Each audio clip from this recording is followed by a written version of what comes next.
that is the hardest part of that ring. For the hardest part of the ring.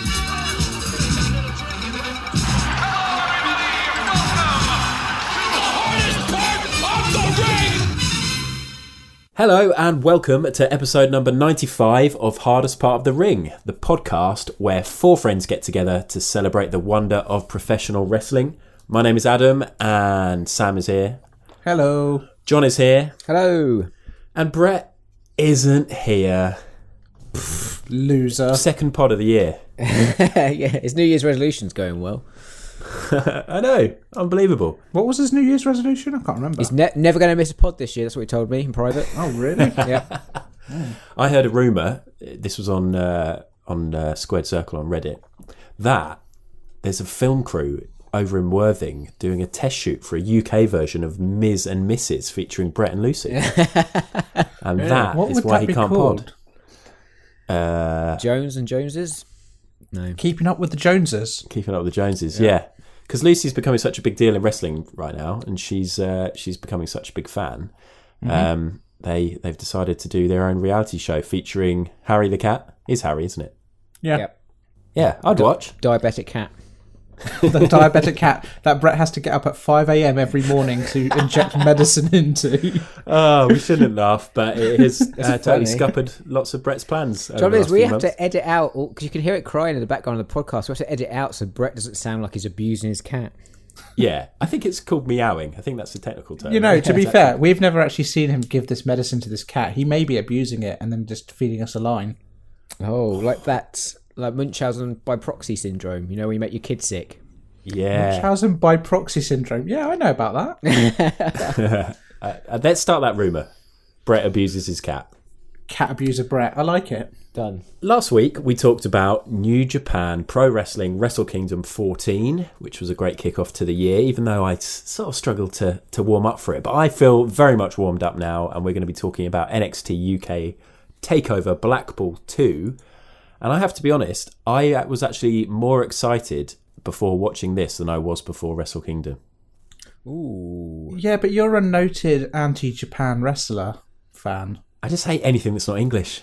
No. Classic British. I would have to say, at the end of this, I felt a lot happier, more excited at the end of Takeover Blackpool than I did Wrestle Kingdom.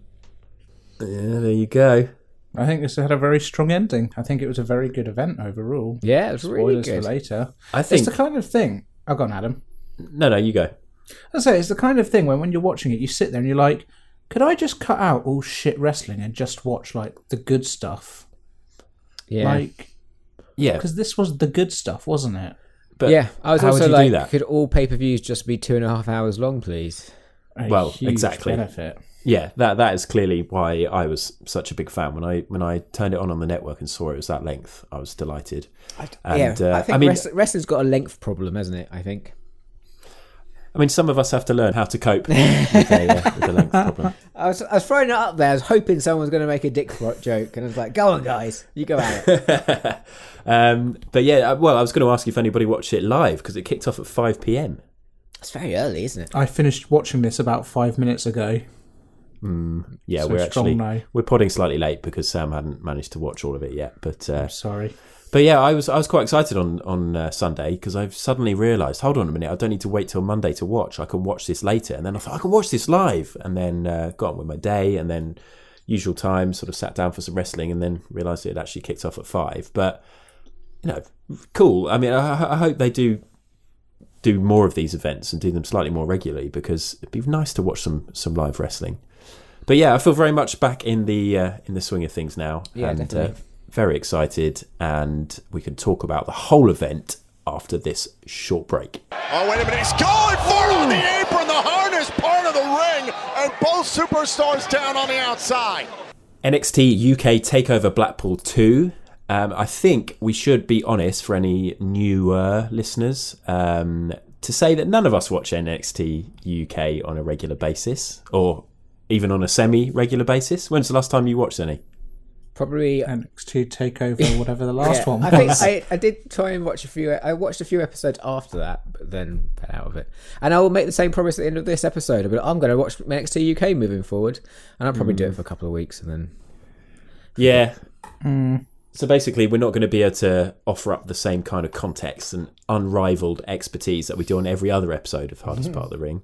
The deep, incorrect analysis that we're famous for. Yeah, but I reckon it should make it quite interesting, and I have to say that.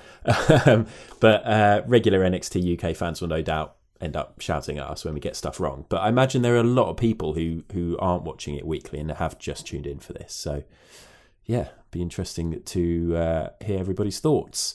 I should say that we do have some NXT UK picks in our draft. Oh, do we? We do. I had a quick look. Oh, okay. Who have I drafted? So, again, Sam, just quickly to explain for new listeners, what is our draft? So the Hardest Part of the Ring draft is a yearly event where we all pick a selection of wrestlers from different promotions to kind of represent our kind of views on who's going to do well, who's going to do badly this year, sort of like fantasy football. And then at the end of the year, the wrestling year in April, we score them out of 10. Yeah, exactly right. So I don't have anybody from NXT UK. Sam, you've got Grizzled Young Veterans as your good shout. NXT tag team. Decent. Take John's got 4. Unbelievably, John has Volta. Who? Ilya Dragunov. Do I? I don't remember drafting him. Yeah, and then both of your NXT women, NXT UK, Toni Storm and Ginny. I'm just so Brit Rest, guys. What can I say? You are. And then finally, Brett has Moustache Mountain, which is a bit of a get, considering basically 2 singles and a tag team in one. So yeah, interesting. Hold on. Are you counting Moustache Mountain as Pete Dunne as alongside Trent Seven and Tyler Bate?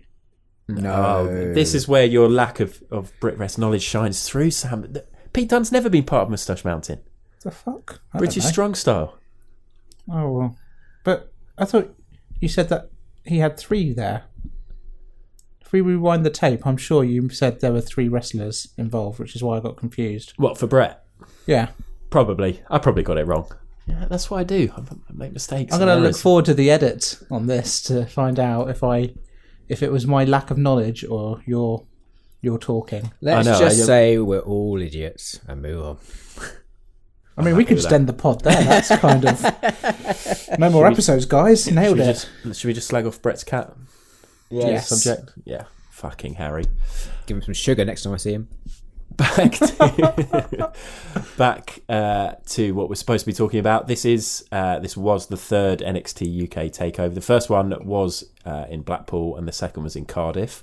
This one was at the Empress Ballroom. The attendance, not sure. Again, Wikipedia doesn't have any info, but I did find out that there were 3,000 people at the first Blackpool one, so you've got to assume it's probably a similar amount. The comms team was Tom Phillips and Nigel McGuinness. Great pairing. Yep. Love a 2-man Solid. team. Yeah. And the card is as follows, Sam. Right, so we don't watch NXT on a regular basis, but the first match here is Joseph Connor versus a kid. Which is super interesting. Was that a baby goat or a child? No, a kid. I need to go back and watch it.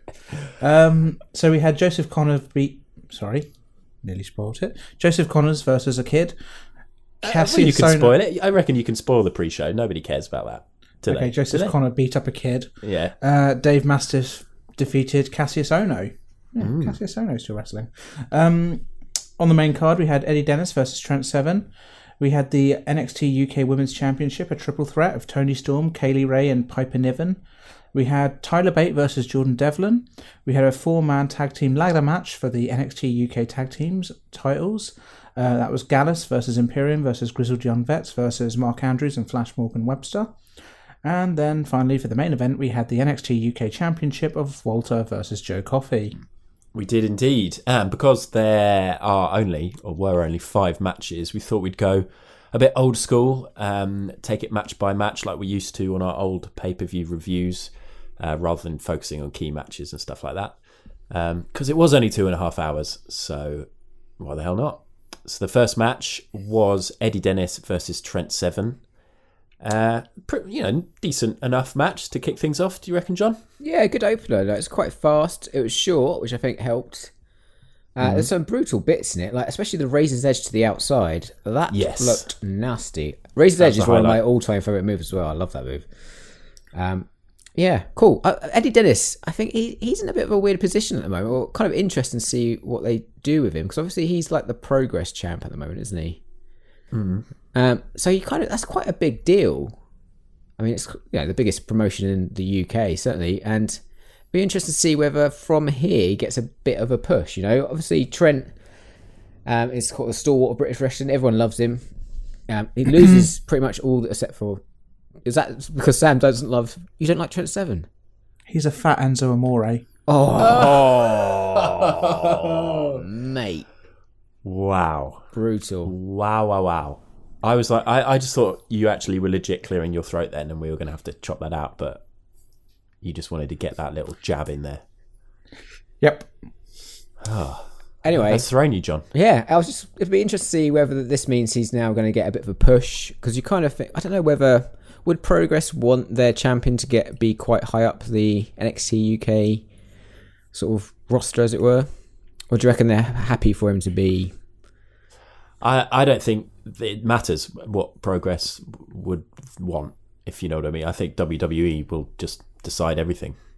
I know, obviously, Jim Smallman is now working at NXT UK full time, having left Progress is he? now. Interesting. So, yeah, I don't know. I haven't. I've got to be honest. After watching, I think when we first started this podcast, I was just starting watching all of Progress, and I got all the way up to. Well, I got up to date, and then I kept watching, and I got up to chapter 96, and then I kind of just stopped because I was just not really enjoying it anymore. So I don't really know what's been going on with Eddie Dennis as champ. I know he is still champ, yeah, but I don't know how his run's been going and how it's been received. But I mean, when it comes to this match, I find it a bit weird when he's a heel. I think he wasn't being helped by his entrance music at all. Oh God, it's awful, isn't it? Pretty bad. It is awful. I found this match a little bit kind of plodding, to be honest. I kind of don't think it ever really took off. I really did enjoy the spot with the Razor's Edge to the outside of the ring. Yep. But other than that, it felt just a little bit like it kind of never really shifted into second gear. What about Eddie Dennis's weird dragon gimp mask? How are we feeling about I like it. Yeah, okay. I thought that was on your Sam. I'm big into gimp masks, I think. You wear one while recording, don't you? Sometimes, yes. That's why my voice is always muffled.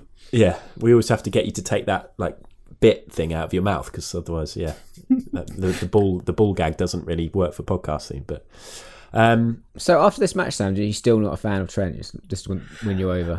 No, this one hasn't won me over to Trent Seven yet. I mean, I play up how much I dislike him for the fat joke of it Enzo all. Amore.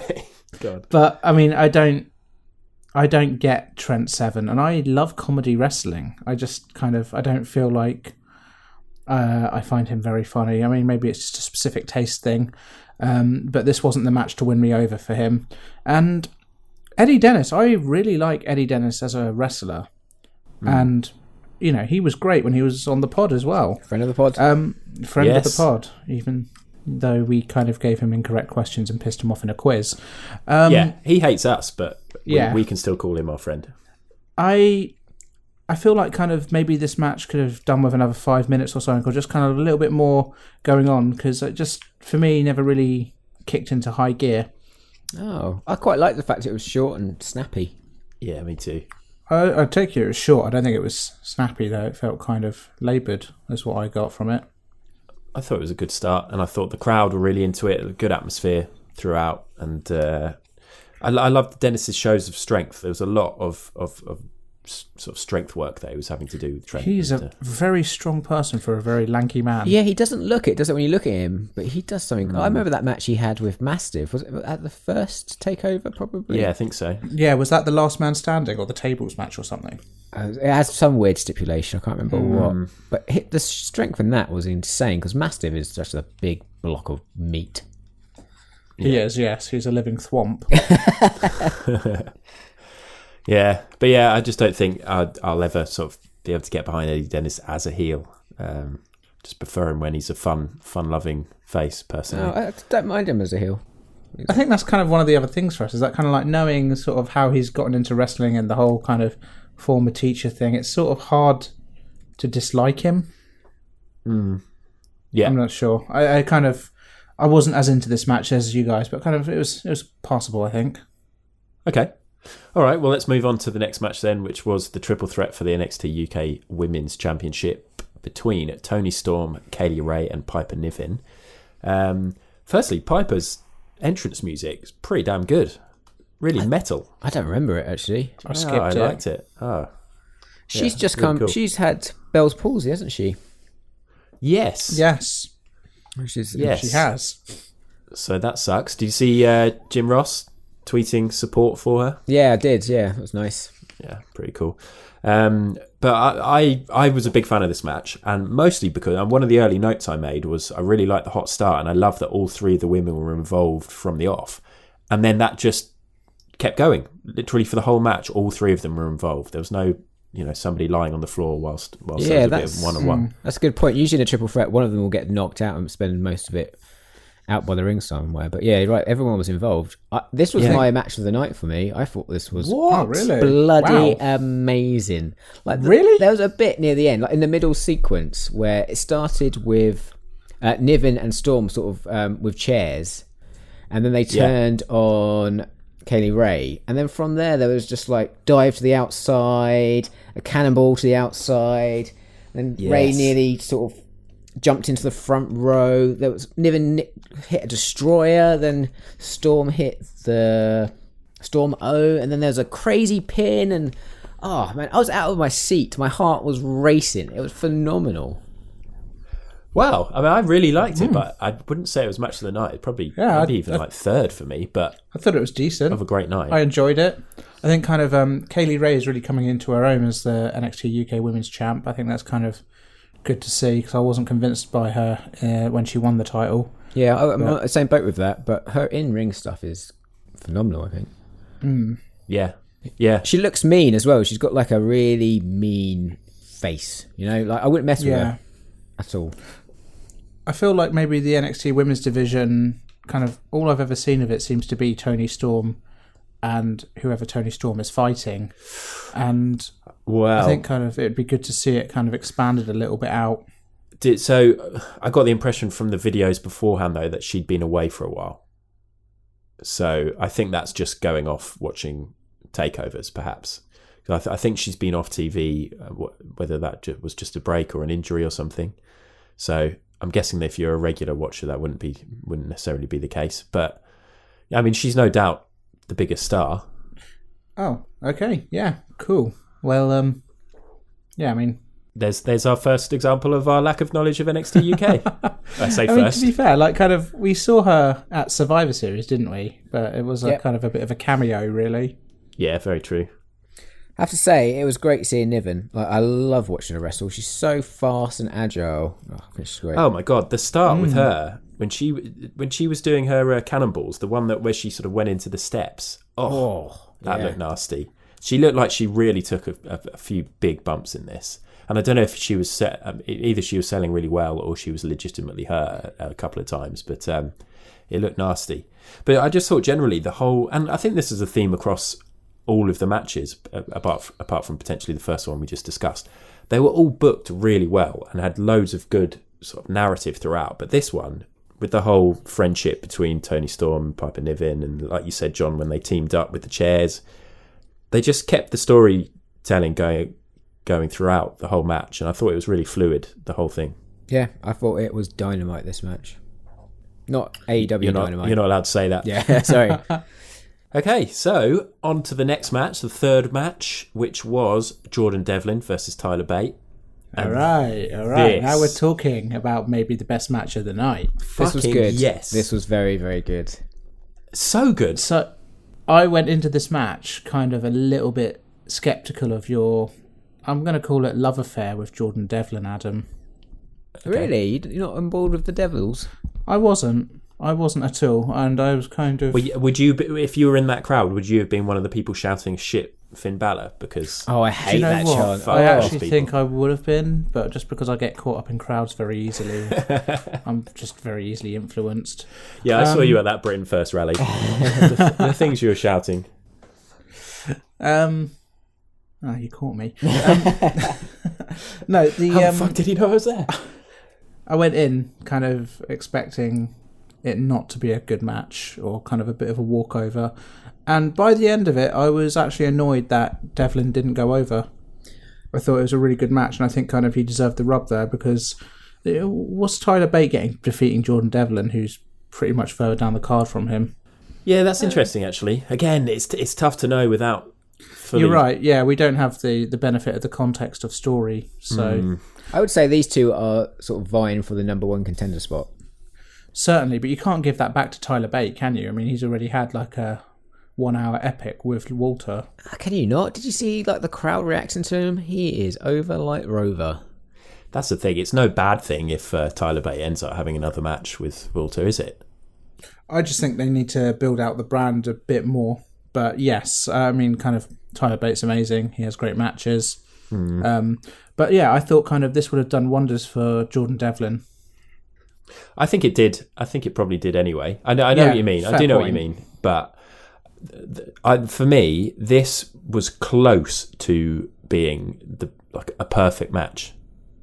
I think the fact that maybe that it wasn't headlining and that it wasn't for a title sort of stopped it from being a 5-star match for me. I can't think of anything wrong with it. I just thought it was incredible. Again, really fluid the whole way through. They showed every type of wrestling, lovely chain wrestling right at the start, and then loads of really creative stuff. They did some high flying, they did some crazy stuff on the top turnbuckle and on the ropes, and like the repertoire that each of them have got, some really interesting moves.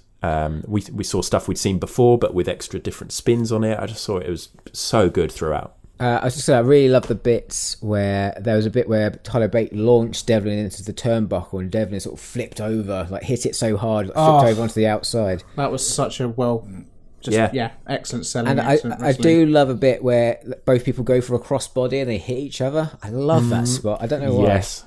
And obviously the avalanche Spanish fly. Oh, the avalanche Spanish fly. What that was amazing.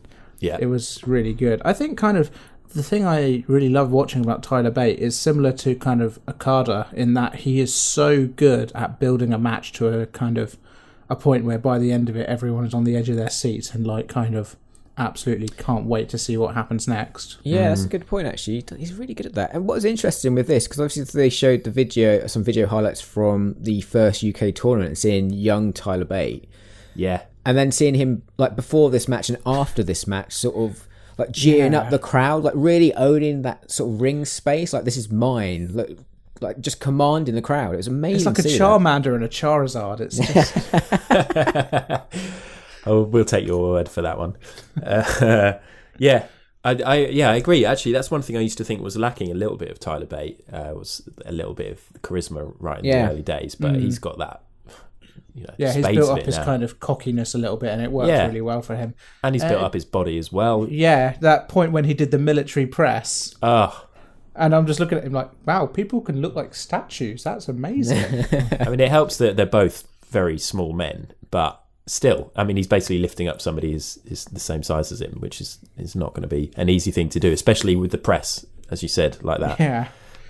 But yeah, John mentioned the selling or Devlin's selling. I just thought throughout the whole thing he was really great, and I particularly enjoyed the bit when they were trading right hands and just doing the fist fight. Yeah, that bit was so good. It looked amazing, but Devlin doing the little bit where he was like rubbing his ear as if he'd like had a punch to the ear and it kind of stung. And I think I've seen him do that before in other matches, and I think he's a brilliant salesman. His facials, like with the bit where they're on top of the turnbuckle, and then before the avalanche Spanish fly, and they sort of switch positions, and then Devlin just stares at Bate, and it's just like, this is not going to be good for you. My favourite point of this match was Devlin blocking Tyler Bates' bash and bop or whatever it's called, the hold his hand up and then swing the other hand. That's a great little kind of nod to whatever story they've been building up, and sort of maybe I suppose it just shows the knowledge that kind of like Devlin has gone in there knowing what to expect from his opponent. He's such a good heel as well, Devin. Just the way he wrestles, like the little kicks and the submissions and the pulls and the punches. It just suits his character really well. Yeah, and the way he talks as well. I think he's a really good talker. I think he needs a big win. I think he needs a kind of a marquee moment. In my opinion, it's one of these two guys that will take the belt off Walter. Yeah, that's interesting. Sure. I don't know. Time will tell. Yeah, I think they're doing some interesting stuff with Dragunov. Apparently, he could be potentially up there towards the top of the card. But yeah, I mean, great ending. As we said, it just built throughout. I thought the crowd were really hot throughout the whole event. I mean, every so often you get those little things that English crowds do that are slightly annoying, but generally they're really good at keeping the energy high, keeping the chants going. And obviously when the wrestling's so good, they can't help but go crazy. But that ending with the Tyler Driver 97 and then the kick out and then that twisting corkscrew looked great. Yeah. Amazing match. I honestly, I was thinking, am I getting carried away here? Like, I was not expecting to be enjoying this event as much as I am, and I've just seen one of my favourite matches in a while. Like, I will remember this match for a long time. You can confidently say it's the best match you've seen this year. Yeah, well, that's mad when you think about what happened at Wrestle Kingdom, some of those matches. But it is my favourite match I've seen this year. It was a super match. I'm glad I watched it. Me too. Okay, so the next match, the penultimate match, was the 4-way ladder match for the NXT UK Tag Team Championships between Gallus, Imperium, Grizzled Young Veterans, and Mark Andrews and Flash Morgan Webster. Do they need a name? Yes. Maybe they've got one and we're just unaware of it. Welsh Dragons. They can't keep leaning into the dragon thing for Wales, can they? I mean, what else it's kind of Wales cool. got going for them? Leaks. Morgan Webster and was it Boar? Weren't they? Didn't they? Because they were also like a Welsh themed tag team. Was it named after the road? The 198. Yeah, that's it. Is that a road? Probably. We don't know much about NXT UK or Wales. Or Rhodes. Yeah. Unless it's Cody Rhodes or Dustin Rhodes. In that case, we know our stuff. Well, Sam does. Yeah. This was a ladder match. I guess, probably all of us went into this knowing it was going to be good fun. WWE always do good multi-man matches. Yep. Some very good wrestlers on show. And Gallus. That's harsh because I thought they were very good. But traditionally, I haven't liked them. What do you think, John? I thought this match kind of was in like two halves. Like the first half was really good, like really fast. Everyone kind of looked amazing, and then they started constructing that massive ladder structure like halfway through the match. Yeah, and it kind of brought everything to a halt a little bit. I think by the end of the match, it did sort of build up a bit, and it was really cool towards the end. But after that sort of ladder structure bit, it kind of took me out of it a bit. I was like, what? And it didn't really pay off, that whole ladder structure, I don't think. I think the whole match was a bit spot heavy, but a good match overall. I think if you're lying on a table adjacent to Wolfgang and you're the one who goes through it without really much pushing, you might need to lose some weight. Are you body shaming? Joe Coffey. Mark Am I Coffey. allowed to? Yeah, fuck it. That's only a light-hearted joke, isn't it? I'm having fun. Someone of your size is allowed to make those kind of jokes. Exactly. We're on equal footing. Yeah. Oh my God. Well, just referencing what John said, it is true. All of those there were so many ladders in the ring at that point. And then like 5 minutes later, maybe 3 minutes later, there were no ladders. Why am I struggling between the word tables and ladders? There were no ladders in the ring. And it's like, okay, so now they're kind of having to reset and start again. None of this bothered me at all, though. I actually really enjoyed it. You just get that kind of stuff with ladder matches. There's always a little bit of clunky setup or a bit where somebody's having to wait, kind of pretending to try and get the belts whilst somebody else is moving the ladder. We've been spoilt for ladder matches recently since the last one involved someone getting tied to a ladder. Yes, that's true. I really liked it. Have you ever seen someone literally split a ladder in half when getting thrown into it? Was this the spear, the Wolfgang spear? Yeah, that was brutal, that bit.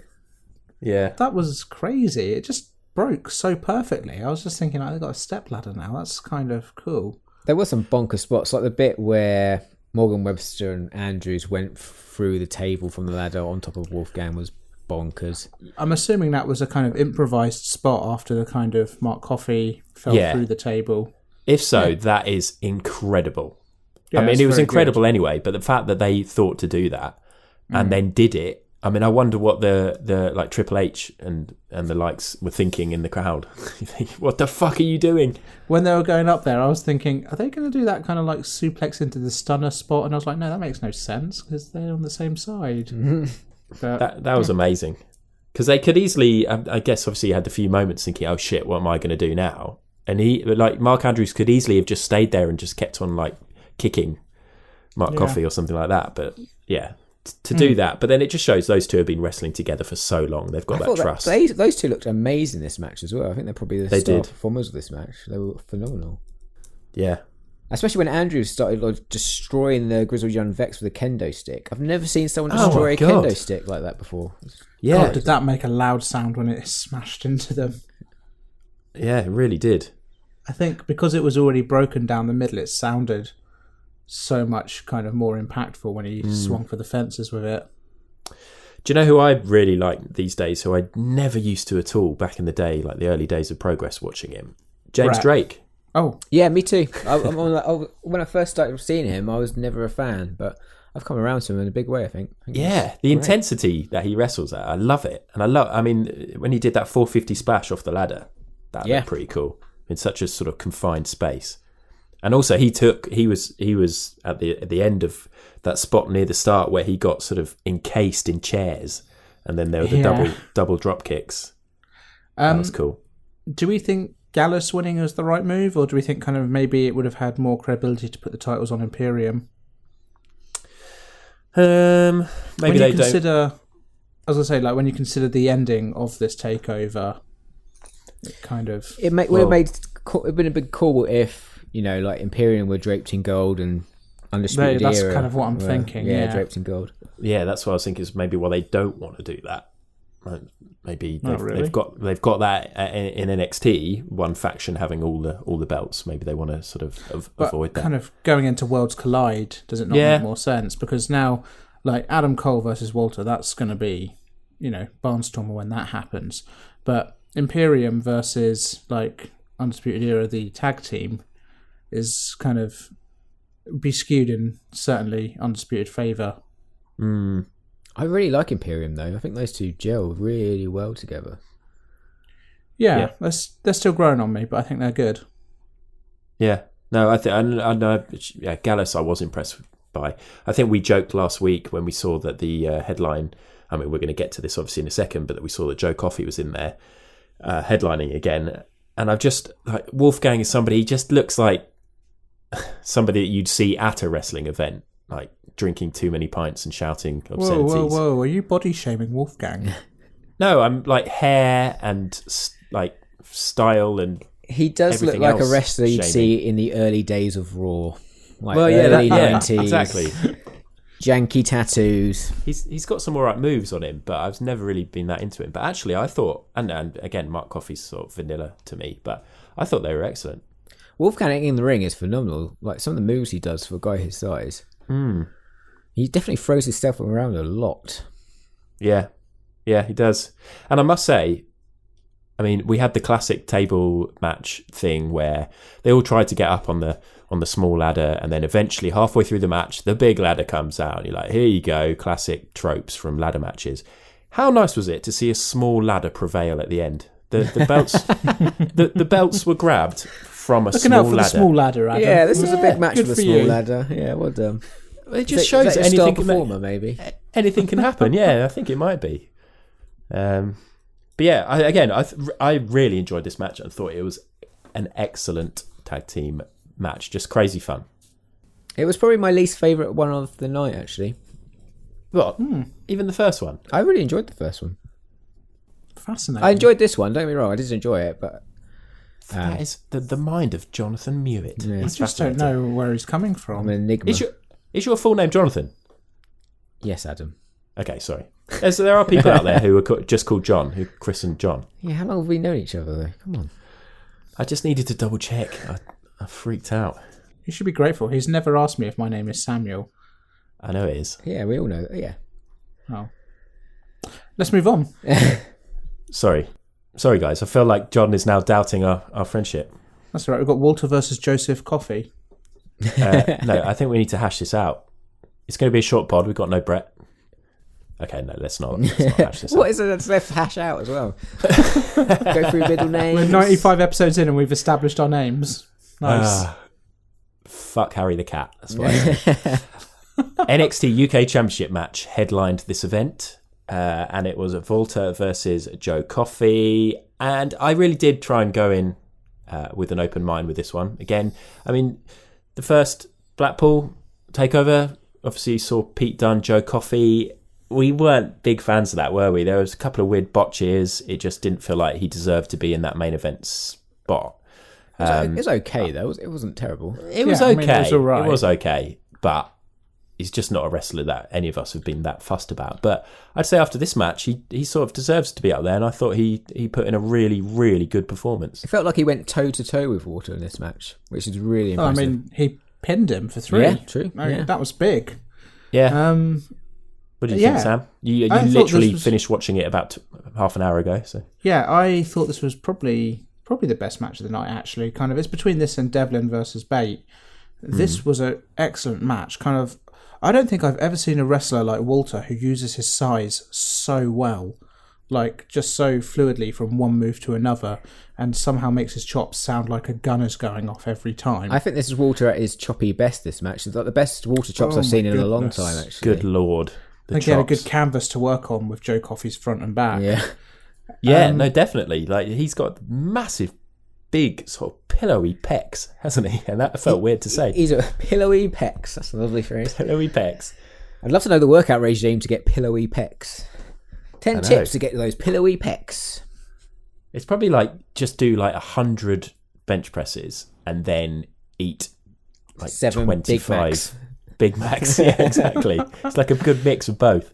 Joe Coffey has really grown on me. I think kind of him and Gallus have very much been WWE's pet project to see, rather than just bringing in people from established UK promotions, if they can kind of build their own UK stars. And I think kind of that's where a lot of the impetus behind a stable like Gallus and a main eventer like Joe Coffey comes from. Like, they've given him a lot of time, a lot of patience as well. Like, he had that questionable last man standing match at the last takeover. And the moniker of like the Iron King, like, that's a fucking cool title to have. That is a cool title. He's fucking good on the mic as well. That's it. They've given him a lot of leeway and kind of opportunity to build. And 1 year on from the last takeover, I'd say he's taken full advantage of that, and he looked excellent in this. He really came across as a truly kind of credible threat to Walter and a bruiser. And, you know, like, when I went into this match at first, I was thinking, all right, this is just going to be a kind of a 20-minute Walter beat down, you know, a little bit of fight back, but never going to be in question. And yeah, I'd say by the end of it, they had won me over. I thought, you know what, it could happen. Obviously it didn't, but, you know, having Joe Coffey pin him for 3 when the ref was out was a big statement, I think. Yeah. Yeah, and I've seen some criticisms of that with how Walter's been booked previously, and then sort of having him in this match come so close to losing, and essentially, take a pin. But I think I'm not fussed about that personally. I have no criticism of that whatsoever. That's exactly what they should be doing. There's no point in having a kind of Asuka situation in NXT where you have one person so far above everyone else that you know, they'll never be defeated. This was really built Joe Coffey's stock, Gallus in general, to be honest, and I'm interested to see what they do next at the next takeover in like 8 months or whatever it will be. I know. Really, we should be looking forward to seeing what they do next, like on Wednesday or Thursday or whatever it is. But you're being realistic there, Sam. Well, I mean, the honest truth is, like, if realistically, if we had all the time in the world, then after this takeover, I'd be sitting there watching NXT UK whenever it's on and being like, cool, I'm going to be getting into this. But unfortunately, there's just a lot of wrestling, and this one hasn't quite made the cut. But, you know, it's an excellent takeover. Yeah, very tempted to watch this week. Yeah, it's only an hour. I reckon if I skip the first hour of NXT, I could probably fit this in. Actually, the first match of NXT is always really good. I mean, if I watch the first match of NXT, skip the rest, fit this in, than watching NXT. It's that second hour of normal NXT that you could. Oh, actually, no, because it's only 2 hours long. It's kind of like after the first match. 3 hours a week. It's not too bad. Yeah, but then you got spread across the whole week. AEW as well. That's another 2 hours. Well, yeah. Okay. Well, let's have a bit more of a chat about our plans for our wrestling weeks at the end of this, because I am interested to know, what your thoughts are on what you might be watching or what you are watching at the moment, because I haven't watched Dynamite for ages. But what I was going to say, what about the ref bump? Oh, my God. When Volta did the drop kick, that was such a shock. I was not expecting that, and the ref went flying. Could you imagine taking a Walter drop kick? Oh my God! Like, it didn't look like he held back either. You know, I was thinking, how much do you think we would have to pay Walter to do a full chop to me? Like, do you reckon we could make that happen if we started a campaign or something? But honestly, I think it would kill you. I think your heart would stop. I think it would cave my chest in, but I think what a way to go. Well, on our YouTube channel, you can watch Sam taking a chop from me, and I imagine it's probably quite similar. No. What are you saying? Yeah.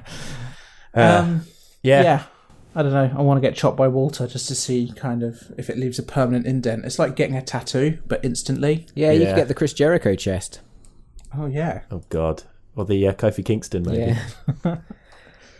Award for most jacked wrestler of the night goes to Ilya Dragunov, do you think? Oh, when God, he came yeah. in? My God. This match He'd went been crazy, working out didn't it? backstage. Because obviously you had the ref bump, then you had Dragunov turn up, Alex the Wolf turn up.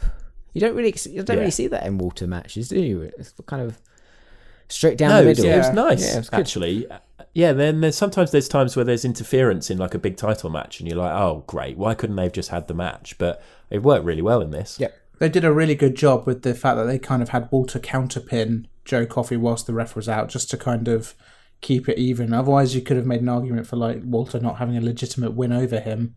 Yeah. Can I just say, I bloody love watching Walter wrestle. Like, he's unlike any other wrestler in the world. Everything he does feels so real. Yeah. And legitimate, and it's just there was a bit in this match where he had Coffey like wrenching his neck back, and Coffey was just like you could see his clawing like nails on the mat trying to get to the ropes. And it was saying no mercy. I was trying to place it, and I kind of feel like he's almost like a mix of oh God, what's his name? Stone Pitbull. Ishii, thank you. Yeah, Tomohiro Ishii, and a little bit of Zack Sabre Jr. in just kind of but because of his size, submission style, there's something almost a bit unreal. Yeah, it's not quite to the same level, but when you watch like an Andre the Giant match, it feels like a special event because he's such a amazing character, like an out of this world character, like unreal. Yeah, I absolutely agree with you 100%. And on Walter's that. kind of similar. Yeah. I really loved Nigel McGuinness, obviously, throughout this whole thing, but in particular, one thing he said during this match when he was talking about Volta, and he said he's got a plan B, C, D, all the way up to Z. The question is, how far up the alphabet is he now? I was like, yes, that is so good. Apart from the Z, but we'll forgive him the Americanisms, considering he lives there.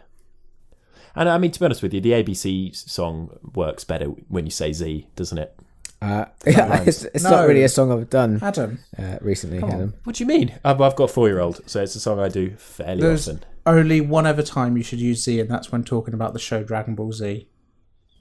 Okay. Other than that is said. I'm trying to think if there are others. Z. No, I've got nothing. Okay, have we Great chat, guys. About Great that match? chat. Oh, I'll tell you what, we haven't talked about. Because the we end. need to, yeah. So, I mean, really cool. Obviously, when Eichner and Bartel come out and they've got their ice and they're selling their injuries, and then they all line up and waiting for Volta, and he steps through the little gap and they all do their little hand thing, which is pretty cool. And then you hear the crowd going. And what did you think? I didn't know what to expect. I did see a spoiler of this before I watched it, unfortunately. Well, this was the cherry on the top of this pay-per-view for me when they all ran in. I thought once the match was over, I needed to get online. I need to record this podcast, and so started kind of skipping to the end, thinking, "Okay, the match is over." Adam would have told me to watch till the end. I did. He did, yeah. Nah, did you? On WhatsApp, on our group, I said, "Watch till the end." Oh man, It says, I can see it now. 4:56. One more thing, Sam. Watch till the end. Oh, 4:56. I was long out of the chat by then. Oh, okay, fine. Well, I did not. So I was fast forwarding it, and it was just like, wait, is that Adam Cole? And then I had to go back, so I didn't get the moment, unfortunately. The crowd reaction was incredible, and just to see all four of them trying to like chop down a redwood, basically, all trying to beat down Walter. That was almost like an iconic image. It looked amazing. That was so cool. That moment was him fighting all four of them off for a bit. Yeah, cool. And then the last shot to finish things off. This made me very excited for Worlds Collide. Yeah, it's in 2 weeks, isn't it? A week and a half. Night before the Rumble. Oh man, that's going to be really good. I know. I don't know how we're going to watch it and fit it in. And I've we're got all meeting up for the Rumble. I've got a long weekend that weekend. I've got Friday off. And the Monday. Nice. Well, you're not going to be able to watch any of it on the Friday. You're going to get really ready. Yeah, I'm going to watch all the backstory. I'll watch all of NXT UK. Friday. Yeah. You should go around to Sam's on Friday and get the table ready for us to put through. Because it's going to happen. I'm going to bring some thumbtacks. Let's really amp up the hardcore. You're going to bring some thumbtacks, and Adam's going to bring like a little plastic bag and just try to choke me with that. Yeah, definitely. Yeah, just over the nose and eyes, though, not the mouth. Far too dangerous. Yeah, so there we go. That was the last match, and that was a great pay-per-view. But I said we're doing things slightly differently and going back to the old school, but we're going to keep some of the new school in here because we are going to pick a star performer each. Sam, who's yours? Do you know what? It's between Walter and Joe Coffey. I think I'm going to give it to Joe Coffey just because I don't know if I'm ever going to get the chance to give it to him again. Very true. John? I want to say the referee for taking that drop kick, but I'm going to go with Kaylee Ray. Okay, good. Yeah, definitely a big shout for Joe Coffey. He held his own in that match and looked great. But I'm going to share it between Jordan Devlin and Tyler Bate because they gave me one of my favourite matches. You can't share do that. it. That's cheating. You can't share it. Oh, sorry, who's hosting this? I'm not having it, Adam. Got to pick one. In that case, I'm going to give it to the steward that got basically headbutted at the start of the Eddie Dennis Trent Seven match. Did you see that? The first time he got chucked into the railings, he got Trent Seven like bashed into one of the stewards. He was grabbing his head and had to leave. Did you see that? No, I didn't. But fair play to him and nice award, Adam. Good move. Thanks. It's a classy move, that. Yeah, thank you. Adam's so classy. I'm so classy. I'm dripping, literally dripping with class. Overall rank.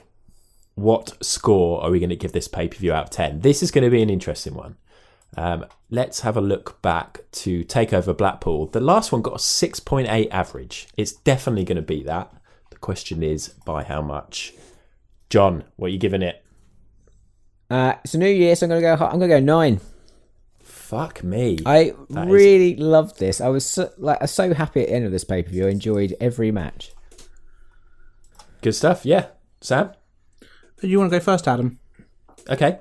I was debating this at the end of the Walter match, I was thinking, is this going to be an 8.5 or maybe even an 8.75? And then Undisputed Era came out, and so that means it's a 9 as well. Ooh. I loved it. Solid. Get ready for the 4 from Sam. So I too was debating what I was going to give this, and in my head I was like, it's probably going to be an 8. It's probably going to be an 8 or so. And honestly, the only thing I have against this is the fact that I didn't know the stories going in, which is not by any means the takeover's fault. So yeah, I feel like 9 is probably a good score for this, and I would have to agree. Whoa, that's mad, isn't it? Fair fucking play to NXT UK for 3 people here who do not watch the weekly product. Obviously, we're aware of the wrestlers and we like a lot of them, but that's impressive, I think. Yeah, they did an excellent job with kind of parts that I wasn't expecting, to be honest. So we've started off 2020. 2020? That nobody's saying 2020, are they? We started off 2020 with 2 9-rated pay-per-views in a row. And the next one we're doing is it's the Rumble, the Royal isn't it? Rumble. And the Rumble's usually pretty good. We love a Rumble. We do love a Rumble. It's a hell of a... There's a lot of wrestling in a Rumble. Pay-per-views to cover. It's my birthday weekend as well, boys. We're going to go large. Is it? Yeah. Maybe you should go through the table, like the birthday bumps. No. Oh my goodness. Do you... Oh, I was going to say, like, do you want to lie on top of me and we'll go through a table? But that sounded so much worse. Do you want to climb up a ladder with Adam and you can both jump through me on a table? I don't want to do that at all. I think that'll hurt. I think we should recreate that, the Mark Andrews Flash Morgan monster thing. But it would be Sam and me going through the birthday boy.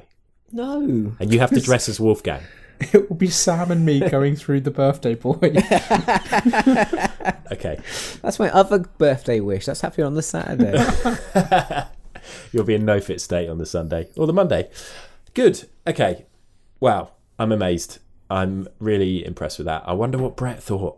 Do you think Brett sat through the whole event and made loads of notes? And I don't think Brett's watched it. Too busy looking after his cat. He does sound pretty busy, actually. He's been so busy. Apologies to Harry, actually. Just a little bit of reflection. We've really laid into Harry today. Yeah. It's all Brett's fault, not Harry's. Yeah. Anyway, I wanted to ask. I mean, we've kind of addressed it anyway. Are you tempted to watch NXT UK after this? Do you think you're going to watch it this week, Sam? No. Okay. I would love to, but I do not have the time, so it ain't happening. John, same? Or are you going to give it a go? Is it even on this week? Because I know they do it in like bits, it might be like highlights. Or maybe they recorded some stuff before. Yeah, you're probably right. Who knows? Maybe they'll show Joseph Connors versus a kid. I tell you what, if there is an episode on this week, I'm going to watch it. Okay, we will report back on that on the next episode. I think I might give it a go, actually. Yeah. Which I do love an hour-long wrestling show. I think it's perfect length for a regular TV show, wrestling show. Yeah, agreed. Okay, cool. Well, we would usually have a quick break and then do listener comments and Five Forever and all of these other amazing segments that we've had over the years. But we're not going to do any of that this week because we fancy just doing a shorter podcast. The next podcast we do, well, I mean, in 2 weeks we'll have the Royal Rumble one. So next week we have 3 at the moment, and I don't think we need a break. We had 3 weeks off, so we've got to decide what we're going to do. Any ideas? Should we have a little meeting live on the pod, or should we just discuss off air? I was going to say we should have a break next week. Oh, are you feeling fatigued already? It's not so much that as much as I got a really busy work schedule over the next couple of weeks. Someone's a big deal. Okay, fair enough. Well, we'll have a chat anyway. Maybe listeners will be back. You know, maybe we'll be back without Sam. We might do a little rewind. I know John loves a rewind. Maybe you and me could just watch something classic and just do a little 2-man pod or something if these guys are too busy making money. But yeah, keep an eye on our social media if you want to find out what we're going to do. What are those details, John? I'm going to let you read it this time. Oh, hello. So if you want to email us, it's hardestpartofthering@gmail.com. Social media for Insta, Facebook and Twitter is @hardestpartpod. And we have a shop, which is hardestpartofthering@big.bigcartel.com. There's no @ in that. It's just dots.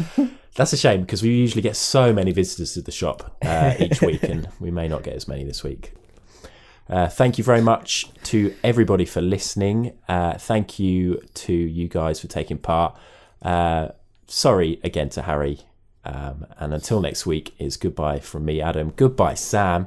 Fuck that cat. Goodbye, John. Oh, leave the cat alone. Goodbye. And that was the hardest part of the ring. I'm sorry, Brett. Harry's a dick. That is the hardest part of that ring.